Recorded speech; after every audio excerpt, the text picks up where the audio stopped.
and the people who walked in darkness have seen a great light. And Isaiah is writing this as if Jesus has already come, but he hasn't come yet, but he's writing it as if it's already happened. And in the shadow, and they have seen a great light, because Jesus is the light of the world. And they that dwell in the land of the shadow of death, oh, well, that's like your game, isn't it? The pit of death. They dwell in the shadow of death upon them, and they have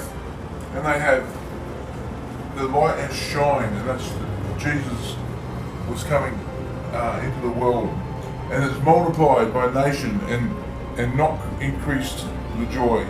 They joy before thee, according to the joy in harvest. People are always happy in harvest because that means food. The clan, they wait.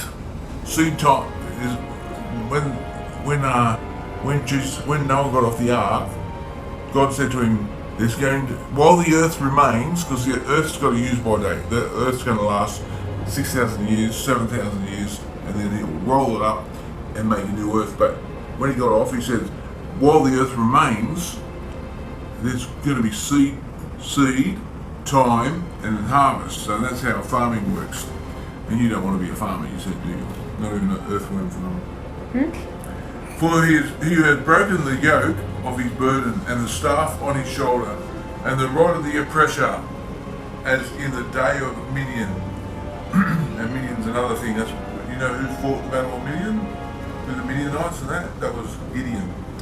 For every battle of the warrior with a confused noise and garments rolled in blood. But this shall be with burning and fuel of fire. Doesn't sound like a very good time. That's when God pours his wrath, I guess they're talking about there, on the earth. And this is a very important verse. For unto us a child is born, a son is given, and the government shall be upon his shoulder. And his name shall be Wonderful, Counselor, the Mighty God, Everlasting Father, the Prince of Peace. Of his increase, this is talking about the increase of Jesus, of the increase of his government and peace, there shall be no end. See, like those who trust in Jesus have no end. They live for eternity.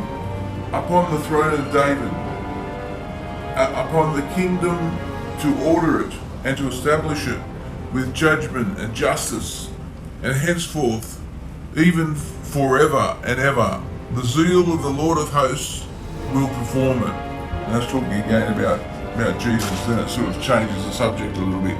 So that's it. So that's from this is the King James Bible, Isaiah chapter 9, verses 1 to 7. 1 to 7. Yeah, very good. Talking about the Saviour's birth. And that's over 2,500 years before Jesus. Cool. Very good. Well, that's pretty good.